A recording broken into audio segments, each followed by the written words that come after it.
अस्सलाम वालेकुम and welcome back once again. एक दफ़ा फिर आपको खुश आमदीद कहेंगे अपनी स्पेशल ट्रांसमिशन में। पीएसएल एडिशन 2025 का जारी है, यानी कि 10वां एडिशन जो है वो जारी है और 10 साल तकरीबन जो है वो मुकम्मल होने को हैं पीएसएल को। जनाब, पीएसएल के मैचेस इसके ऊपर इससे पहले भी बात हो चुकी है और जिस किस्म की परफॉर्मेंसेस देखने को मिल रही हैं, कोई ज़्यादा कुछ कहने के लिए है नहीं ऑनेस्टली स्पीकिंग, कि जिस किस्म की क्रिकेट खेली जा रही है वो यकीनन सब के लिए, शायकीन क्रिकेट के लिए बहुत ज़्यादा फ्रस्ट्रेटिंग है। इस वीक में भी मैचेस खेले जाते रहे, उसके ऊपर आज ज़रूर आगे चल के बात होगी, लेकिन इस वक्त जो मैच जारी है वो कराची किंग्स और कोयटा ग्लैडिएटर्स के दरमियान जो है वो इनफैक्ट खेला जा रहा है। और अब से कुछ देर पहले की जो सिचुएशन थी, 103 रन कोयटा ग्लैडिएटर्स ने बना लिए हैं 8 विकेटों के नुकसान पे। 17.4 ओवर्स का खेल जो है वो मुकम्मल हो चुका है। इससे पहले टॉस जीत के कराची किंग ने बैटिंग का फैसला किया और 175 रन बनाए मुकर्ररा 20 ओवर्स में 7 विकेटों के नुकसान पे।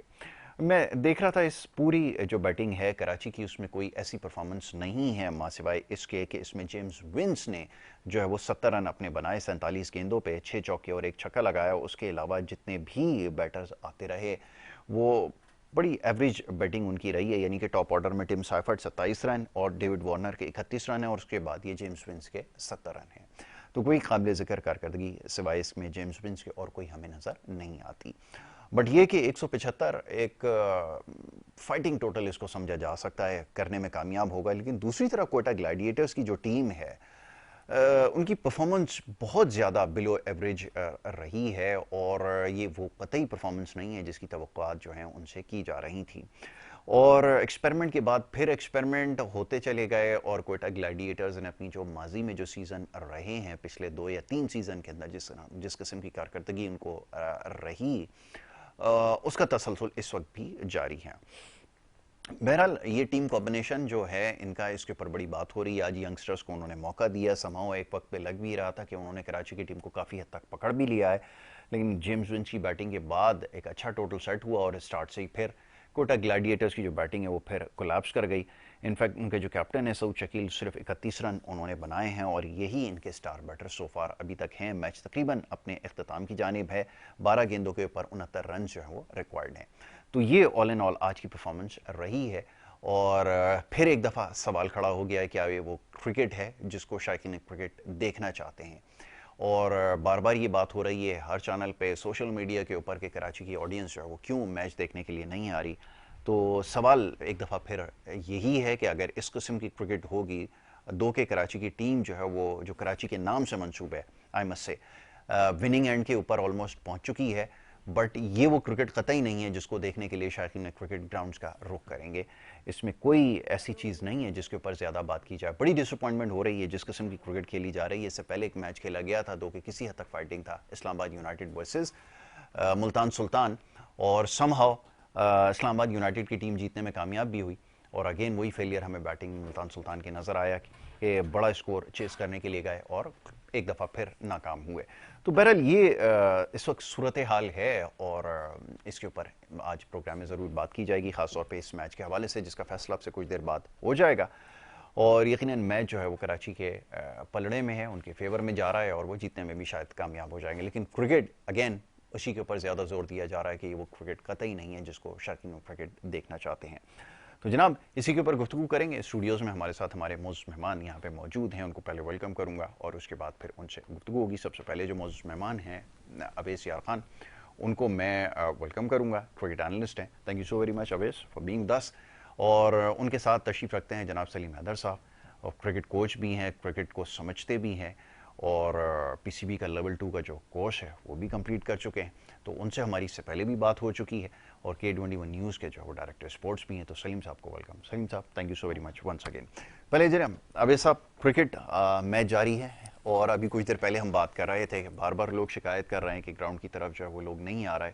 तो क्या ये वो क्रिकेट है आपके ख्याल में जिसको देखना चाहिए, क्राउड को जाना चाहिए ग्राउंड की तरफ? दो के उनकी अपनी टीम भी खेल रही है, वैसे दोनों टीमें समाओ कराची की ही हैं, बट ये जो क्वालिटी ऑफ क्रिकेट है इसके बारे में क्या कहेंगे?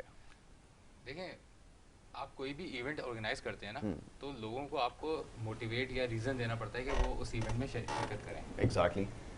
यहाँ पे अगर आपने तो खुद ही बात कर दी कि जिस तरह की क्रिकेट चल रही है और इसका जो तसलसल शुरू हुआ है चैंपियंस ट्रॉफी से पहले से ही शुरू हो गया था कि जिस तरह की क्रिकेट, क्योंकि देखें आपकी नेशनल टीम की जो परफॉर्मेंस होती है ना एक्चुअली वो डिक्टेट करती है कि लोग किस तरह से ओवरऑल जो आपकी नेशन है किस तरह से आपके स्पोर्टिंग इवेंट्स में पार्टिसिपेट करती है। आप कोई भी स्पोर्ट्स ले लें, सही है ना, और अगर तसलसल के साथ अगर तनज़्ज़ुली रहेगी तो हमने फेलियर एब्सोल्युटली बिल्कुल, अगर जैसे हमने हॉकी का हाल देखा है, मुझे डर लग रहा है कहीं क्रिकेट का ऐसा ना हो जाए, ठीक है ना। हम एक ज़माने में बहुत अच्छी क्रिकेट खेलते चले आ रहे थे, लेकिन अब जो गैप है, अब कहने की वाली की बात नहीं है, अच्छी बात नहीं है, लेकिन जिस तरह अमीर और गरीब में फासला बढ़ता चला जा रहा है, पाकिस्तान की क्रिकेट और फॉरेन क्रिकेट में ऐसे ही फासला बढ़ता जा रहा है। बहुत अच्छा आपने एक्सप्लेन किया, बिल्कुल सही कहा कि वाकई इतना ज़्यादा बड़ा गैप हो गया है कि अब ये इतनी आसानी से फिल नहीं हो सकेगा, इसके लिए कोई एक्स्ट्रा एफर्ट जो है वो रिक्वायर्ड है। सलीम साहब, सिचुएशन आपके सामने है और आप तो टेक्निकल इसके एनालिसिस भी करते हैं, फिटनेस का लेवल आपने देखा, मैं भी फील्डिंग देख रहा था, फिर मैंने सोचा कि मैं आज तो इस बारे में ज़रूर बात करूंगा। ये वो फील्डिंग का स्टैंडर्ड है? देखिए, किस किस्म की फील्डिंग? मैं जब आपके चैंपियंस ट्रॉफी में बैठा था जी जी, तो बड़ा मुख्तसर वक्त में बहुत सारी बातें नहीं हो सकती थी, लेकिन जितनी मेरी कोशिश थी मैंने जो है ना डिलीवर किया। अभी भी आप देखें कि मैंने जो इनिंग देखी कोयटा की और कराची की बैटिंग, ठीक है, कोयटा ने कराची को पकड़ लिया था, 3 आउट कर दिए थे, डेविड वार्नर 31 पे आउट हो गया था, विंस जो है वो अटक गया। उसके बाद जो है वो एक नया लड़का था हमारा रियाजुल्ला, अभी यंगस्टर है, इनको मौका मिला था, ये प्रूव करते हैं आज, बिल्कुल सही, तो फिर इनको आगे चांस मिलता। अब ये कैसे आउट हुआ, ये कि ऐसा बॉल जिसने पहले से माइंड बना लिए थे रियाजुल्ला ने, ठीक है, स्वीप खेलना किया, बॉल आगे था और क्लीन बोल्ड हो गया। कमेंटेटर भी कह रहा था कि यार इन्होंने पहले से माइंड बनाया हुआ था कि मुझे ये शॉट खेलना है। तो देखिए बॉल को ना पहले जज किया जाता है, ये क्या कहते हैं पहले से माइंड बना लेते हैं यंग लड़के। अच्छा, इनके साथ अब तो माशाल्लाह से इतने बड़े बड़े कोच है, मैं देख रहा था कि मोइन खान भी बैठे हुए थे, ये कोच होंगे, और उसके अलावा काफी सीनियर क्रिकेटर भी थे, उसके अंदर है रिचर्ड तो कोयटा ग्लैडिएटर्स के, मैं उसकी भी बात, लेकिन कोयटा की फील्डिंग में बड़े लैप्सेस थे, लेकिन आखिर में जो हुआ कि साउथ शकील ने जो कैच ड्रॉप किया, मेरे ख्याल विंस का था जी, वो 2 ओवर पहले, वो बड़ा क्रूशियल मोमेंट था, उस पे जो है वो रनआउट भी छोड़ा, एक बड़ा रनआउट भी छोड़ा, उसके बाद फील्डिंग में थंबल्स बहुत ज्यादा हुए, थंबल बहुत ज्यादा हुए, तो 3 आउट हो गए, फिर पकड़ लिया था, फिर बीच में जो है वो तो थोड़ी लैप्सिस हो गई फील्डिंग में, फिर उन्होंने जो है ना आखिर में, और आखिरी जो ओवर था ना आमिर का, मुझे तो आमिर ऐसा लग रहा है जैसे आमिर की क्रिकेट एंड हो गई है। इससे भी अगर किसी आप यंग को खिलाते हैं, देखो पीएसएल का एम है, ऑब्जेक्टिव क्या है, बिल्कुल ऐसा ही कि हमें आईपीएल की तरह जो ना लड़के प्रोड्यूस करने हैं इन फ्यूचर।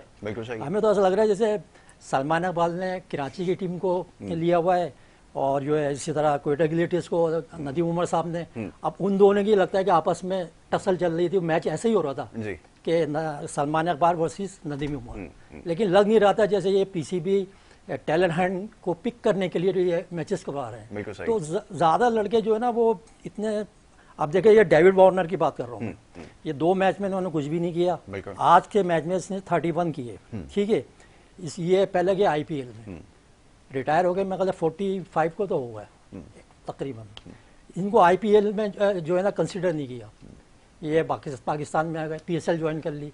इसी तरह कैन विलियमसन न्यूजीलैंड के, उसको भी वहाँ पे जो है ना बीट में शामिल नहीं किया, वो पाकिस्तान है, उन्होंने पीएसएल ज्वाइन कर ली, यानी कि जो असली माल है वो इंडिया ने पिक कर लिया, जो वेस्ट मटेरियल था वो हमने ले लिया।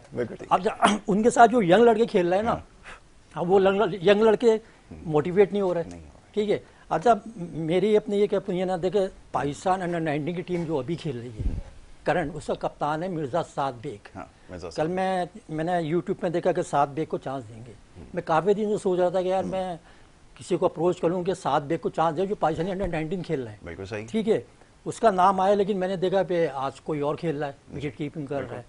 फिर एक लड़का है कराची का है, वो ये भी मेरे पास खेले में, साद बेग में कस्टम में कोच था जी, तो 4-5 साल मेरे पास खेला है, बिल्कुल सही। और एक लड़का और है, वो कस्बा कॉलोनी में रहता है, मेरा हारून अरशद, वो भी मेरे पास खेला हुआ है, बिल्कुल सही, वी इज वेरी टैलेंटेड। तो ये यंग लड़के भी, इनकी एज कितनी होगी, 16-18, इनको मौका देना चाहिए और इनको जो है ना लगातार चांस देते। प्रोडक्ट होती है कि जो आप तैयार करते हो फिर लेके जाते हो, प्रोडक्ट तो कोई भी नहीं है। कौन सा ऐसा खिलाड़ी है जिसको कहें कि हाँ जी ये आपने तैयार किया, ये हमें लगता है ये पाकिस्तान को सर्व करेगा, ये तो ऐसा ही लग रहा है कि आप जान। अच्छा, क्वेटा ग्लिटर्स की टीम जो है ना वो मोटिवेट बहुत लग रही थी, इंथुजिज्म बहुत था, लेकिन वो जो है ना स्किल नहीं लगी थी उनके पास, फिटनेस भी नहीं थी।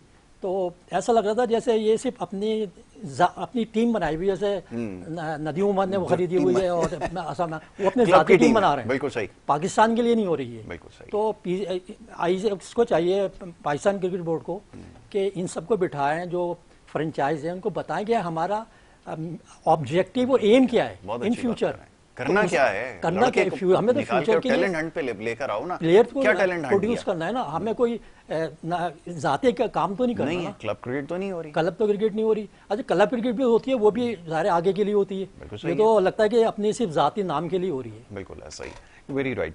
आपने बिल्कुल सही कहा कि ये एक प्रॉब्लम है, अभी कंसर्न देखें शो करना पड़ेगा और किया जा रहा है। यहाँ से चलें, हमने इसका आगाज किया कि ये हो क्या रहा है, आपका ऑब्जेक्टिव क्या है। जैसे सलीम भाई ने अभी कहा ना, ये बड़ा ज़रूरी है कि आपका माइंडसेट है क्या, आपकी क्रिकेट जो डिप्राइव हो चुकी है उसको कैसे बेहतर बनाना है, और फिर ये यंगस्टर्स बनाएंगे। अब हो ये रहा है कि शुएब मलिक को जो है वो शामिल किया हुआ है, आप सारे सोच रहे हैं जरा वैसे भी जरा इस बारे में। रिटायर्ड प्लेयर अब 40 हैं, बहुत ऊपर है बल्कि उससे, हाँ ज्यादा ही है, लेकिन वेटरन खिलाड़ी को हमारे यहाँ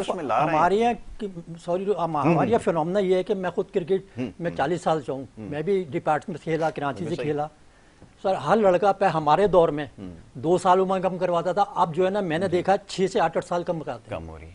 तो मेरे साथ के जो लड़के हैं वो कहते हैं मैं तुमसे 5 साल छोटा हूँ, तो मैं कहता भाई जी ऐसा फरमाइए। अब ये सूरत हाल है कि आपके पास वेटरन क्रिकेटर्स हैं, कोई कॉम्बिनेशन नहीं है, जबकि आपके डगआउट में अगर सर विव रिचर्ड बैठे हुए हैं। मैं भी कुछ देर पहले बच्चों को बता रहा था कि वो खिलाड़ी था जो ग्राउंड में उतरता था, उसका इतना फेयर होता था अगली टीम के ऊपर कि वो सोचते थे कि इसको आउट करना तो दूर की बात है, पहले इसकी जो वो फेयर है उससे बचे कैसे, उसको कैसे ओवरकम करें, ये कैलिबर हुआ करता था। आज आपके पास कोई प्लेयर है जिससे कोई दुनिया के अगर किसी ग्राउंड में उतरे तो लोग कहें कि यार इससे हमें डरना चाहिए कि वो कुछ कर सकता है। जी देखिए, हमारे साथ मसला ये है कि हम लोग रियलिटी से बहुत दूर हैं, बहुत दूर है, फैंटेसी वर्ल्ड। वेरी राइट, ठीक है ना। सबसे पहले तो हमें ये सोचना चाहिए था कि हम किस लेवल पे हैं। पड़ोस में एक बहुत ज़बरदस्त लीग चल रही है, ठीक है, ठीक है ना, और इसमें कोई शक की गुंजाइश ही नहीं है कि वो लीग हमसे बहुत आगे है, बिल्कुल ठीक है ना। उसके मजीद पड़ोस में चले जाए तो वहाँ पे भी लीग है, ठीक है ना। दुनिया भर में क्रिकेट लीग्स हैं, मतलब आपकी लीग में ऐसा क्या है कि लोग यहाँ पे अट्रैक्ट होंगे। और प्लस ये कि इस वक्त सारी लीग्स कोशिश करती हैं कि आईपीएल के साथ टकराव ना हो, और आपने जो है मतलब वो एक ख्याल में संगीन गलती करी है, बिल्कुल ठीक है ना। आपने इसके अलावा जैसे आप बात कर रहे थे, शोएब मलिक की बात कर रहे थे, मतलब हमारे यहाँ प्लेयर्स डेवलपमेंट प्रोग्राम नाम के तो हैं, लेकिन प्रैक्टिकली मतलब इतने मौसर साबित नहीं है, नहीं कर पा रहा, हमने प्लेयर्स को आज तक कभी डेवलप ही नहीं किया। एक पिछले दिनों एक डिबेट चल रही थी कि वो 90s के प्लेयर्स और उसके प्लेयर्स, उन्होंने कोई लेगेसी नहीं छोड़ी। मैं समझता हूँ कि अभी भी लोग अगर इंस्पिरेशन लेते हैं तो उसी 90s के दौर से ही लेते हैं। आपके पास पोस्ट बात करते हैं 2003 के वर्ल्ड कप के बाद कितनी ऐसी परफॉर्मेंसेस हैं जिसको देख के यंगस्टर्स जो हैं कहें कि ओके इंस्पायर हों कि चलो हम क्रिकेट खेलेंगे जी। एक टैलेंट है, क्योंकि देखें खाली आपने खाली क्रिकेट बैट नहीं घुमाना है, आपने खाली बॉल नहीं करानी है, मतलब आपने कोई भी एक्टिविटी करनी है, आपको पूरा एक आपकी बॉडी की पूरी माइंड के साथ एक कोऑर्डिनेशन होनी चाहिए। क्या हमारे प्लेयर्स इतने कैपेबल हैं कि वो एक क्रिटिकल सिचुएशन को समझ सकें और उसकी क्रिटिकलिटी, उसकी सिवेरिटी को जान सकें और समझ सकें कि इस स्पेसिफिक सिचुएशन में क्या करना चाहिए, क्या है। जरूरी नहीं है कि आप बहुत अच्छी बॉलिंग करते हो, आप बहुत अच्छी बैटिंग करते हो, आप बहुत अच्छे ओवरऑल क्रिकेटर हो, लेकिन कभी कभी आपका माइंडसेट क्या है वो आपको डिक्टेट करता है, वो आपको बताता है कि आप कितने सक्सेसफुल होंगे। क्या है, बिल्कुल सही है, वेरी राइट। आपने बिल्कुल सही एनालिसिस किया कि ये बड़ा ज़रूरी है कि आपको, खैर यहाँ तो अब कोई ना उनका आईक्यू है ना ये सारी चीज़ें बताई जाती हैं। और जहाँ तक बात है 90s की, तो इससे पहले जो क्रिकेट हुआ करती थी ना 80s में, तो पहले तो कंपैटिटिव क्रिकेट थी नहीं, इतनी कम हुआ करती थी, और दूसरा इतनी कमर्शलिज्म भी नहीं था। तो वो जैसी ज़्यादा कमर्शलिज्म की तरफ गई है तो उसके बाद फिर आप देखें कि ये बड़े बड़े नाम हुए, कलर किट आए, वाइट बॉल आए, इसने इसको ज़्यादा आगे पहुंचा दिया, जिसकी वजह से क्रेडिट ले लेते हैं। अदरवाइज परफॉर्मेंसेस तो कोई ऐसी नहीं है माँ सिवाय एक दो इवेंट के जो हमने जीते हैं। बाकी 90s में हम स्ट्रगल ही करते रहे, माँ सिवाय एक शारजा के जहाँ भी जाते थे हम वहाँ पर, ऑस्ट्रेलिया में भी वही हाल होता था, इंग्लैंड में भी होता था, हर जगह यही होता था। सलीम भाई की तरफ आता हूँ, अब ये किया जाए, नया टैलेंट तो आपके पास अब है नहीं और क्रिकेट को आपने उस जगह पहुंचा दिया है कि अब हम लगता है कि पॉइंट ऑफ नो रिटर्न पर हैं। क्या किया जाए सलीम भाई, ये तो बताइए। और फिर ये कि मेरा सवाल, आप तो खुद टैलेंट के ऊपर काम करते हैं ना, अकेडमी है, आप नया लड़का आता है उसको ग्रूम करते हैं, आगे लेके जाते हैं। यहाँ सिवाय एक लाहौर कलंदर के मैं नहीं और समझता, अगर आपकी नॉलेज में तो बताएं कि कोई टैलेंट हंट के ऊपर काम कर रहा है, कोई कैंप लग रहा है, कोई रिसर्च हो रही है। जी देखिए, चैंपियंस ट्रॉफी के प्रोग्राम में मैं आया था तो मैंने आपको ना 2-3 आइडियाज़ दिए थे जी। अब वो मेरा काम तो आइडियाज़ देना है, मेरे जो अथॉरिटेरियन है वो उस पर इम्प्लीमेंट करेंगे या नहीं करेंगे। मैंने कहा था देखिए पीसीबी के बाद पैसे की कमी नहीं है, ठीक है, आप इतना पैसा लगा रहे हैं, अभी ये इसमें हो रहा है, इसमें भी काफ़ी पैसे लगे, फिर आपने ग्राउंड नए नए बना दिए, उसमें भी अरबों पे लगे।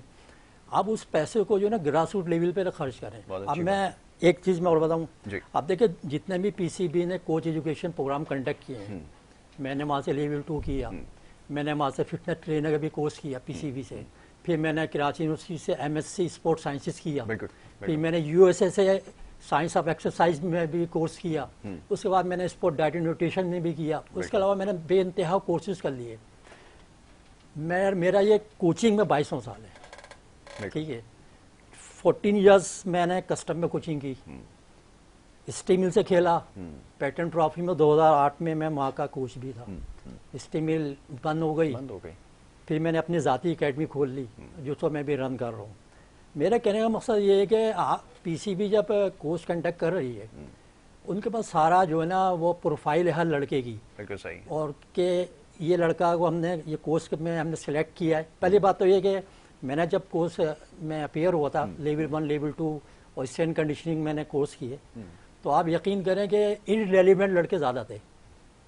तो मैं बड़ी हैरत कर रहा था कि यार हमने तो 22-23 साल क्रिकेट खेली जी। और ये लड़के जो हैं ये तो सिर्फ ये ना डिग्री लेने आए, बिल्कुल सही, पीसीबी के क्या यार मैं स्कूल में पीटीआई हूँ, तो मैं ये लेवल 1 लेवल 2 सर्टिफिकेट मिल जाएगा तो मैं विसिल बजाने से लाइन अप करने से ना बच जाऊँगा। तो ये ना उनका एम ऑब्जेक्टिव था कि मेरा एम ऑब्जेक्टिव था कि मैंने क्रिकेट खेली सारी जिंदगी, तो मैं चाहूँगा लड़के को मैं ग्रूम करूँ, बिल्कुल ऐसा ये करूँ। तो पीसीबी को चाहिए कि वो ऐसे जिन स्टूडेंट जिनको उन्होंने ग्रेड 2 के सर्टिफिकेट दिए हैं, ग्रेड या लेवल 3 के दिए हैं, तो वो उनको चेक एंड बैलेंस करें, उनको मोटिवेट करें कि यार आप लोग क्या कर रहे हैं, कैपिटलाइज भी करें, सबसे ज़्यादा ज़रूरी है। अब मैं कराची में हूँ, मुझ जैसे और भी होंगे, आप पीसीबी जाइए, उन अकेडमी को भी रजिस्टर करें।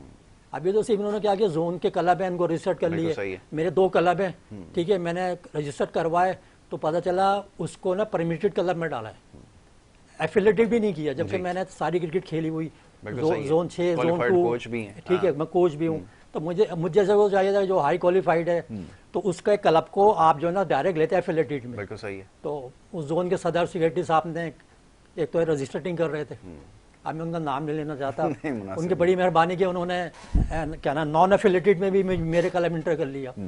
फिर सितम जरीस भी ये कि कोई भी टूर्नामेंट हो रहा है, 1.5 साल हो गया मेरे क्लब को रजिस्टर हो गया। ये मैं अपनी खाली बात नहीं कर रहा, मैं क्रिकेट की बात कर रहा हूँ कि नुकसान कैसे होगा। बिल्कुल ठीक है, ग्रास रूट से अगर खत्म हो जाएगी तो फिर eventually regional cricket association Karachi को बने हुए भी था, मैं 1.5 साल हो गया दोबारा, पहले बैन कर दिया गया था, तो काफ़ी इन्होंने प्रोटेस्ट किया कि कराची से नाइंसाफ़ी हो रही है, यही लोग जो अभी सब बैठे हुए उहदों पे, अब यही सब दोबारा आ गए, ठीक है, वही काम कर रहे हैं जो पहले हो रहा था। बिल्कुल सही। तो अब क्या करें, इन्होंने मैंने इनसे बोला भाई आप ग्रुप बनाएं जिसमें हर प्रेसिडेंट को आप उस व्हाट्सएप पे इंफॉर्मेशन शेयरिंग करें। अभी सीनियर डिस्ट्रिक्ट के ट्रायल हुए, अब मैं इतनी मेहनत से कोचिंग करता हूँ, मेरे पास लड़के तैयार हुए, मुझे कोई इन्फॉर्मेशन नहीं मिली कि जोन 2 के ट्रायल हो गए। पता चला कि वो जो जोन के अहदेदार हैं 5 क्लब 5 अकेडमी उनके, उन्हीं के लड़के सिलेक्ट हो गए, घूम फिर के खेलेंगे, फिर वो अपने अपने क्लबों में चले जाएंगे। तो इन नटशेल के आप क्लब क्रिकेट आपने खत्म कर दी है और आपने फ्रेंचाइज क्रिकेट के ऊपर आप टोटल डिपेंडेंट हैं, वो अपनी मर्जी से जिसको चाहें खिलाएं, जिसको चाहें बाहर बिठाएं, उनको अगर वेटरन खिलाड़ी को खिलाना हो वो डाल दें, अगर उन्होंने किसी यंगस्टर को चांस देना है जिसका कोई डोमेस्टिक का क्लब क्रिकेट का एक्सपीरियंस नहीं है, ये भी तजर्बा हुआ है, मैं नाम नहीं लेता, लेकिन ये भी तजर्बा हुआ है कि एक ऐसे बच्चे को उन्होंने डाल दिया जिसका कोई नहीं है डोमेस्टिक का, इसका एक्सपोजर कुछ भी नहीं है, आपने उसको डायरेक्टली उसमें ले लिया। देखो मैं आपकी बात को थोड़ा सा इंटरप्ट कर रहा हूँ।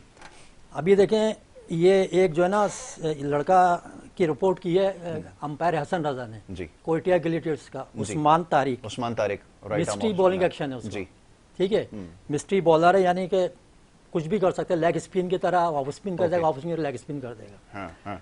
अब मुझे आप बताएं कि वो अपना ग्रास रूट से खेलता हुआ आ रहा है, नेशनल टूर्नामेंट भी खेले, पीछे से भी खेला हुआ है, उसका आपने बॉलिंग एक्शन सही नहीं किया। मुझे कल ना मैंने उसकी ना वीडियो निकाली और उसको मैंने स्लो मोशन में डाउनलोड, सारे बॉल उसके सस्पेक्ट थे, सारे कोई एक आध नहीं, सारे बॉल। तो मैंने सिर्फ इससे उस्मान तारिक पे की कोई रिपोर्ट की थी ना अंपायर ने आईसीसी पे, पहले भी रिपोर्ट हो चुकी थी इसकी, फिर इसको उन्होंने डाला, आज नहीं खिलाया कोयटिया गिलेटियर्स ने कि कहीं उस पर बैंड ना लग जाए, ऐसा ही। तो मैंने चूंकि हमें जो ना वो लेवल 2 में वीडियो एनालिसिस सिखाया है कि बॉलर या बैटर का वीडियो एनालिसिस कैसे करते हैं। ठीक है, चलिए मैं इधर रोकूंगा आपको, अभी इसके ऊपर मजीद बात करेंगे जरा सस्पेक्ट एक्शन के ऊपर और हमारी टीम सिलेक्शन के ऊपर। हमारे साथ एक और गेस्ट हैं मुनीर उल हक साहब, ब्रॉडकास्टर हैं, जर्नलिस्ट हैं, उनसे हम जरा बात करेंगे मैचेस के हवाले से जो इस वक्त जारी है। मुनीर भाई, thank you so very much for joining us. Munir भाई, आवाज आपको मेरी आ रही है? जी मुझे आ रही है जी। आप मुझे सुन सकते हैं? जी जी बिल्कुल आवाज आ रही है मुनीर भाई, thank you so very much join करने के लिए। मुनीर भाई, मैच के हवाले से बात हो रही है, अभी जो मैच जारी था इनफैक्ट, और जिस किस्म की परफॉर्मेंसेज हुई हैं बड़ी डिसअपॉइंटिंग है सबके लिए, और 20 ओवर मुकम्मल हो गए, 119 रन जो है वो कोयटा ग्लैडिएटर्स बना सकी। सवाल मेरा आपसे ये कि ये जो अभी जो कुछ हो रहा है जिसको क्रिकेट कहा जा रहा है, बार बार ये बात हो रही है कि शायकीन नहीं आ रहा है, स्टेडियम नहीं आ रहा है, मेरा आपसे सवाल है कि ये क्रिकेट देखने के लिए शायकीन आ सकते हैं या उनको ये कहा जाए कि ऐसी क्रिकेट होगी आप देखने के लिए जाएं? आपका क्या इसके ऊपर ओपिनियन है, जरा बताइए।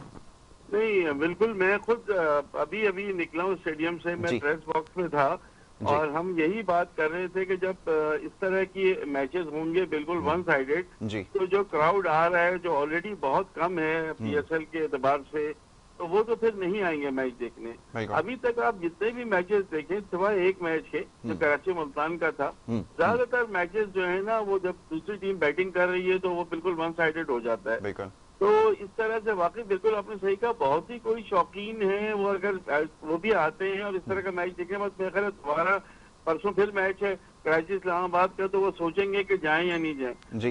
एक तो वैसे ही नेशनल टीम की जो परफॉर्मेंस थी पिछले 1.5 साल से, उससे जो हम बिल्कुल लो पे चले गए, तो उसका बहुत इफेक्ट पड़ा। आपको पता है कि कहीं भी लोग इतनी दिलचस्पी नहीं ले रहे हैं जो पीएसएल में होती थी ना, मीडिया में इतना हाइप नजर आ रहा है जो नॉर्मली होता था। और फिर अब इस तरह के मैचेस होंगे कि जहां शुरू में ही आपको बस 1-2 ओवर 3 ओवर के बाद ही लग जाए कि जी मेन प्लेयर्स आउट हो गए और टीम नहीं जीत सकती, तो वहाँ शायकीन को तो फिर बहुत ही मुश्किल हो जाता है लाना।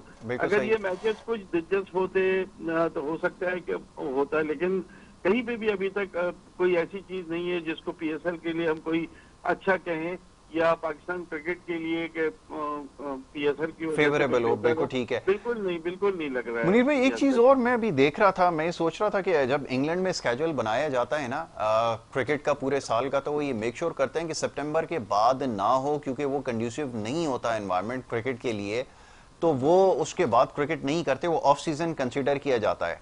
हैविंग सेड दैट, मैं अभी देख रहा था कि जो हमारी टेम्परेचर के हवाले से जो फोरकास्ट आई है ये 40 डिग्री और इससे ऊपर होगा, जिसमें हीट वेव के बारे में भी बताया जा रहा है कि वो आगे आने वाले वीक में आ सकती है। तो ये अगर आपके पास, अगर ये आप प्लान कर रहे हो और आप जिस जगह मैचेस आप रखते हो, अगर ये सारी चीजें ना देखी जाएं, क्या ये भी एक वजह हो सकती है? या आप ऐसे ही, मैं आपसे सवाल कर रहा हूँ, ये सारी चीजें आपके इल्म में नहीं है कि ये सब कुछ चैलेंजेस होंगे? कैसे आप क्राउड को अट्रैक्ट करेंगे, ये जरा बताइए। असल में बात यह है यासर कि नॉर्मली जो पीएसएल है तो फेब और मार्च में होता था। जी जी बिल्कुल। चैंपियंस ट्रॉफी की वजह से इसको हमने डिले किया है और कोई आपके पास ऑप्शन नहीं था वैसे कि आप उस वक्त तो हम नहीं कर सकते थे। लेकिन अब जो प्लेयर हैं ये तो प्रोफेशनल होते हैं, बिल्कुल ठीक है, इनको तो आपको कैसा भी मौका हो इनको तो खेलना पड़ता है। कराची में भी कहा जा रहा है कि 20 से 23 तारीख तक जो है 4 दिन बड़ी हीट वेव होगी और बहुत गर्मी होगी। संडे से ही कह रहे हैं, तो संडे और मंडे दोनों दिन कराची में मैचेस हैं, तो वो जो है खिलाड़ियों के, देखो खिलाड़ियों को तो हर तरह के उसमें खेलना चाहिए। बिल्कुल ठीक है। अब आप जब पाकिस्तान से इंग्लैंड जाते हैं तो वहाँ बिल्कुल डिफरेंट वेदर होता है, स्वेटर पहने होते हैं खिलाड़ी जो फील्डिंग कर रहे होते हैं, तो वो तो चीज है।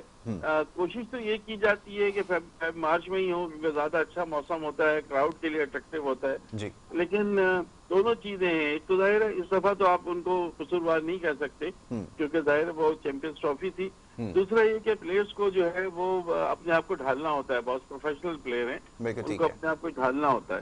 जी चल बिल्कुल ठीक है। हमारे स्टूडियोज में और भी गेस्ट मौजूद हैं, जरा उनसे भी बात हो रही थी, सलीम साहब से बात हो रही थी, सलीम हैदर भी यहाँ पे मौजूद हैं। जरा उस्मान तारिक का हम तस्करा कर रहे थे अभी, जरा मैं चाहूंगा उसको जरा कंटिन्यू किया जाए कि सस्पेक्ट बॉलिंग एक्शन तो इतना कंट्रोवर्शियल हम क्यों अपने बॉलर्स को बना रहे हैं कि फिर आगे हमारे पास वैसी ऑफ स्पिन में कोई नहीं है, लेकिन अगर होगा और अगर इस तरह का हमारा एटीट्यूड होगा तो फिर क्या करेंगे? सलीम भाई फरमाइए। राशिद भाई मसला ये है कि हमारे यहाँ ना क्रिकेट पे पैसा तो बहुत लगा रहे हैं, लेकिन जो असल चीज़ है वो चीज़ हमारी बायो मैकेनिक्स लैब शायद अब हो गई हो, लेकिन उधर लम्स में एक है लम्स में, लेकिन इतना कुछ पता नहीं है। मैंने जब एमएससी स्पोर्ट्स साइंस किया तो उसके बाद मैं जा रहा था बायो मैकेनिक्स में कोर्स करने, तो मुझे पूरे पाकिस्तान में कराची यूनिवर्सिटी से मैंने अप्रोच किया, तो उन्होंने कहा कि बायो मैकेनिक्स पूरे पाकिस्तान में कोई नहीं, इसके लिए आपको जाना पड़ेगा ऑस्ट्रेलिया इंग्लैंड। तो फिर मैं गया नहीं, मैंने बोला बायो मैकेनिक्स ही मेरा जो है फील्ड थी क्रिकेट के लिए। तो खैर बारह ये कि ये उस्मान तारिक का जो मैंने स्लो मोशन में एनालिसिस किया तो ये बड़ा ना इसका एक्शन जो ना बड़ा यूनिक, पूरी दुनिया में ऐसा एक्शन मैंने कभी किसी का नहीं देखा। एक तो ये वो मैं बताऊंगा आपको इसका क्या है ये, और थोड़ा जो ना सस्पेक्ट भी है और टिपिकल भी है, ये तीन चीज़ें हैं। अच्छा यूनिक में क्या है कि देखें जो बॉलिंग क्रीज होती है ना, पहले जो होती है जहाँ से बॉलर भागता हुआ था पीछे से, बॉलिंग क्रीज होती है, उसके बाद सामने 4 फीट की जो डिस्टेंस होता है वो कहलाती है पॉपिंग क्रीज होती है। उसके बाद एक जो है ना वर्टिकल लाइन होती है वो कहलाती है रिटर्न क्रीज। ठीक है, अगर बैकफुट आपका during the releasing the ball आपका रिटर्न क्रीज से टच होगा या उसके बाहर होगा तो नो बॉल होता है। बिल्कुल ठीक है। और फ्रंट फुट अगर पॉपिंग क्रीज के बाहर लैंड होगा तो नो बॉल होता है, जैसे सिंपल नो बॉल। ये क्या इसका क्या है एक्शन में बड़े यूनिक है, ये रिटर्न क्रीज से बाहर आता है, ठीक है, वहां से गैदर करता है जो कि टर्मिनोलॉजी है फास्ट बॉलिंग में या स्पिनर में, वहां से ये फ्रंट फुट से टेक ऑफ करके क्रीज के अंदर लैंड होता है बैक फुट से, बिल्कुल ठीक है, इसलिए इसकी नो बॉल नहीं होती। ठीक है, और फिर ये अपना जो फ्रंट फुट लैंड करके क्रीज के अंदर ही से ये बॉलिंग कराता है। अच्छा, बॉलिंग कराने में ये एक लॉ ये ना अपने आर्म को जो ना मिली सेकंड के लिए रोकता है। अच्छा, चलो रोकने का तो कोई लॉ नहीं है ना? नहीं है, मैं होल्ड करना। ठीक है, देखिए ये आईसीसी का लॉ है 42.2, उसमें आईसीसी ने डिफाइन किया है कि अगर कोई बॉलर उसका ये एक्शन जेन्युइनली मतलब जेन्युइन है, मतलब रेगुलर उसका ये एक्शन है, अगर एयर में अगर वो रुक सकता है, सस्टेन कर सकता है तो वो एक लिमिट हो सकती है। नहीं वो डिफाइन कर रहे हैं 42.2 में बाय आईसीसी लॉ कि एक ऐसा बॉलर जिसका नॉर्मली एक्शन ये है, ठीक है, कि वो आके ना क्रीज पे बैकफुट लैंडिंग पे सम सेकंड के लिए मिली सेकंड के लिए वो स्टे करता है, नॉर्मली उसका एक्शन ही यही है, तो वो जो ना लीगली है, ठीक है, इलीगल नहीं है। ठीक है, नेचुरल वे में वो तो बाई बर्थ है। ठीक है, लेकिन अगर ऐसा बॉलर जो उसके क्रिकेट खेलता हुआ है, उसकी पिछली हम रिकॉर्ड देखेंगे, उसके वीडियो एनालिसिस करेंगे, अगर वो आके चेक कर रहा है बैटर को, क्योंकि बैटर जब बॉलर जो है बैकफुट लैंडिंग पे जाता है तो बैट्समैन जो है ना ट्रिगर मूवमेंट पे आ जाता है, बिल्कुल ठीक है, यानी अपनी जो है ना इनिशियल मूवमेंट पोजीशन लेता है, तो वो उसको चेक करेगा ऐसे करके, जब चेक करेगा तो फिर वो समझ जाएगा भाई ये बैट्समैन का एम क्या है, बिल्कुल ठीक है, क्या है, ये मुझे रोकना चाह रहा है, छक्का मारना चाह रहा है, तो इस तरह वो कहना अगर ये जानबूझ से कर रहा है, ये नॉर्मली ये रूटीन में ये नहीं करता, तो ये ना लीगल है, अदरवाइज इलीगल है, बिल्कुल ठीक है। तो मैंने जो उस्मान तारिक में यही नोट किया कि ये मोहम्मद हफीज का भी यही मसला था, उस पे भी ये आर्म बैंड होने का था 15 डिग्री, वो 15 डिग्री तो एक अलग इशू है, वो तो एक है। अच्छा, मसला ये कि हमारा जो है ना सारे क्वालिफाइड कोचेज इनके साथ अटैच है। देखिए बायो मैकेनिक्स लैब्स की भी जरूरत नहीं है 15 डिग्री को मेजर करने की। मैं आपको बता दूं क्या तरीका है। एक होता है गोनियोमीटर, उससे ना जो फिजियोथेरापिस्ट के पास भी होता है, उससे रेंज ऑफ मोशन जो है ना, जैसे फ्लेक्शन एक्सटेंशन, उस पर आप रखेंगे तो आर्म पता चल जाएगा मेरी नी, मेरा एल्बो, मेरी नी कितनी डिग्री में बैंड हो रही है। 15 डिग्री भी वो बता देगी आपको। बायो मैकेनिक्स लैब में जाने की जरूरत नहीं है, लेकिन आपके पास वो ये टूल जो है बहुत सस्ता भी मिलता है, और ये होता भी प्लास्टिक का है। मैं कहा आप उर्दू बाजार में जाएंगे ना, लेबोरेटरी है कि गोनियोमीटर दे दें, वो दे देगा आपको। बिल्कुल ठीक है, ठीक है। चलें अब we are running out of time, थोड़े से वक्त में हम कोशिश करते हैं जरा मैच के हवाले से और बात कर लें। मुनीर भाई आपकी तरफ आता हूं, अभी जैसे बात हो रही थी थोड़ी टेक्निकलिटीज के ऊपर बात हो रही थी, एक्शन के ऊपर, बट ये एक क्वेश्चन है मुनीर भाई कि ये आप अपने बॉलर्स को जो रिपोर्ट कर रहे हैं वो पीछे लीग्स खेलते हुए आ रहे हैं। साजिद खान का आई रिमेंबर अभी रिसेंटली केस हुआ था जिसको रिपोर्ट कर दिया गया था और फिर उसके ऊपर आपने वो उसको ठीक करवाने की कोशिश की। ये हो क्या रहा है? डू यू थिंक कि ये जस्टिफाइड है, ये जो कुछ हम कर रहे हैं अपने प्लेयर्स के साथ? ऑफ स्पिन हमारी वैसे ही खत्म हो गई है, इसके बाद क्या करेंगे ये जरा बताइए मुनीर भाई। असल में उस्मान तारिक का जो बॉलिंग एक्शन है ना वो है ये थोड़ा सस्पेक्ट। लास्ट ईयर भी वो रिपोर्ट हुआ था, इस दफा दूसरी दफा रिपोर्ट हुआ है वो, तो उसको नहीं खिलाया गया, बिल्कुल सही है, क्योंकि वो अब मेरा ख्याल है नहीं खिलाया जाएगा जब तक उनको। देखिए माजी में भी बहुत सारे बॉलर्स आपको याद होगा, सईद अजमल भी और फिर मोहम्मद हफीज 2 मरतबा बायोमैकेनिक्स उनका हुआ था, तो ये तो सिलसिला चलता रहता है। लेकिन इस वक्त जो ज्यादा इम्पोर्टेंट चीज है ना यासिर, वो ये है कि आप पाकिस्तान में क्रिकेट का रिवाइवल किस तरह करेंगे। आपका सबसे प्रीमियर टूर्नामेंट, उसमें लोगों का कोई इंटरेस्ट नहीं है। और जो इंटरेस्ट जिनका है, जो बहुत ज्यादा शौक से देखते हैं, जो मैच देखने के लिए आते हैं, वो जब इस तरह के मैचेस दिखेंगे वन साइडेड तो वो बिल्कुल ही खत्म हो जाएगा।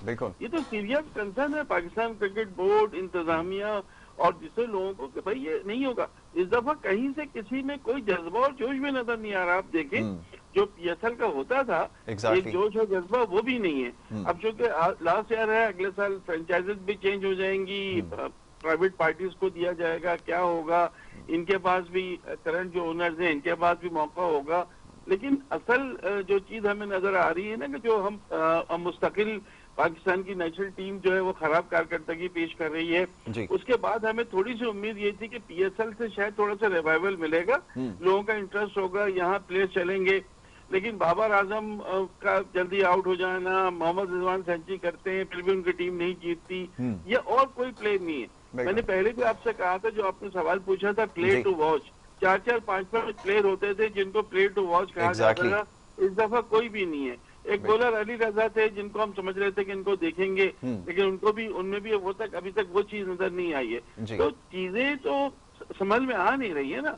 इस वक्त तो आपको क्रिकेट का रिवाइवल सबसे जरूरी है कि आपकी टीम अच्छा करे, आपके पास अच्छा यंगस्टर आपके पास इतने आ नहीं रहे, कोई पोटेंशियल है नहीं, अगर है तो यहाँ पे प्रूव करना होगा ना उनको। देखिए ये साल तो अब T20 का है, इस साल T20 एशिया कप भी है, फिर अगले साल फॉरेन T20 वर्ल्ड कप है, ज्यादातर आपको T20 मैचेस खेलने।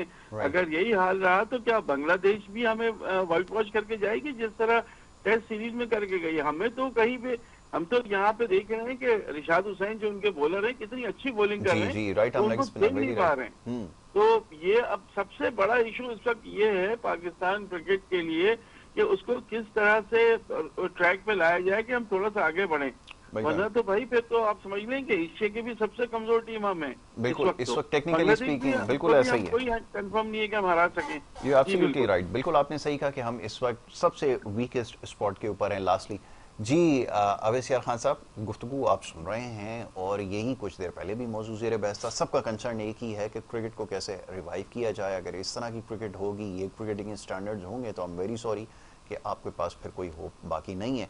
और कीपिंग इन माइंड के आने वाला जो वक्त है उसमें आपको T20 ज़्यादा खेलने हैं, इनमें से तो कोई ऐसा अवेलेबल प्लेयर है नहीं जिसको देखकर आपको कोई ऐसा नजर आ रहा है जिसको आप कहें कि यार इसमें स्पार्क है, इसको प्लेयर टू वॉच हो सकता है। जी देखिए, एक स्टार पावर होती थी प्लेयर्स की, वो तो कोई भी नहीं है। बिल्कुल ठीक है। अच्छा देखिए, सारा जो मसला है ना हमारा एज अ नेशन, हम कहते हैं ना कि आपका एक बुरे से बुरा आइडिया भी आपका पास हो सकता है, आपका प्लान अच्छा हो। आपने मिसाल दी थी कि वो इंग्लैंड में जो है वो ऐसे टाइम पे मैचेस रखते हैं कि देखें आप, हम कंपेयर ही गलत से कर रहे हैं। वहाँ पे तो देखें एयरपोर्ट की टाइमिंग्स के जहाज इस टाइम उतर सकते हैं, नहीं उतर सकते हैं, वहाँ पे तो इस किस्म की प्लानिंग होती है, किया जाता है। बिल्कुल सही। मतलब हम लोग तो मतलब कहीं भी नहीं है उस लेवल में। तो देखें पहले तो हमें एक बैठना पड़ेगा और पहले तो हमें मानना पड़ेगा कि हम किस लेवल पे हैं। हम एक्सेप्ट ही नहीं कर रहे हैं कि हम हमारा डाउनफॉल चल रहा है। बिल्कुल ऐसा ही है। वो कहते हैं ना कि हर डाउनफॉल के बाद एक अपराइजिंग होती है, तो वो हमारा जो लोएस्ट पॉइंट है वो डिटरमाइन ही नहीं हो पा रहा है कि हमारा लोएस्ट पॉइंट क्या है। वो लोएस्ट पॉइंट का जो एक बैरियर होता है वो ब्रीच ही होता जा रहा है बार-बार। तो पहले तो हमें एक हमारे जो भी करता धरता है, जो भी प्लानर्स हैं, उनको तो पहले एक बैठना पड़ेगा, उनको एक डिसाइड करना पड़ेगा कि इस स्टेट ऑफ अफेयर्स को किस तरह से उनको मैनेज करना है। पहले एक दूसरे के साथ बैठ तो जाएं कभी। अब ये जो सारा जो है एक पैटर्न चल रहा है कि पहले एक ज़माने में लीडरशिप का आपके कभी एक चेयरमैन बने, कभी दूसरे चेयरमैन बने, फिर एक और चेयरमैन आ गए, वो हर एक को पसंद नहीं है, किसी को पसंद है, किसी को पसंद नहीं है। तो ये एक पहले तो आपको लीडरशिप को भी पहले डिसाइड करना पड़ेगा जो हेल्म अफेयर्स को चला रहा है। बिल्कुल सही कहा, यू आर वेरी राइट, बिल्कुल आपने सही कहा कि हेल्म अफेयर्स को जो चला रहे हैं पहले वो सही हो जाएं, ये तय हो जाए कि कौन सी एडमिनिस्ट्रेशन चलाएगी। अब कोई भी चीज करने के लिए आपको एक प्लान बनाना पड़ेगा। एग्जैक्टली, प्लान के बगैर मुश्किल नहीं, एग्जीक्यूट नहीं कर सकेंगे आप कोई भी चीज अगर चाहेंगे। वेल, टाइम हमारे पास खत्म हो गया। Well, thank you so very much, बहुत शुक्रिया मुनीर भाई आपका बहुत शुक्रिया, सलीम भाई आपका बहुत शुक्रिया। बड़ी क्रिटिकल बातें होती हैं, बट ये कि समझना ज़रूरी है, और ख़ासतौर पर भी जैसे एक्शन के हवाले से बात हो रही है तो ये टेक्निकलिटीज समझना मेरे ख्याल में ज़रूरी है, और जो फैसले कर रहे हैं उनको भी ये बात समझने की ज़रूरत है। इंशाल्लाह कल आपसे मुलाकात होगी। यहाँ वक्त हमारा ख़त्म हो जाता है। मोहम्मद यासिर और हमारी टीम को इजाज़त दें। अल्लाह ने के बाद।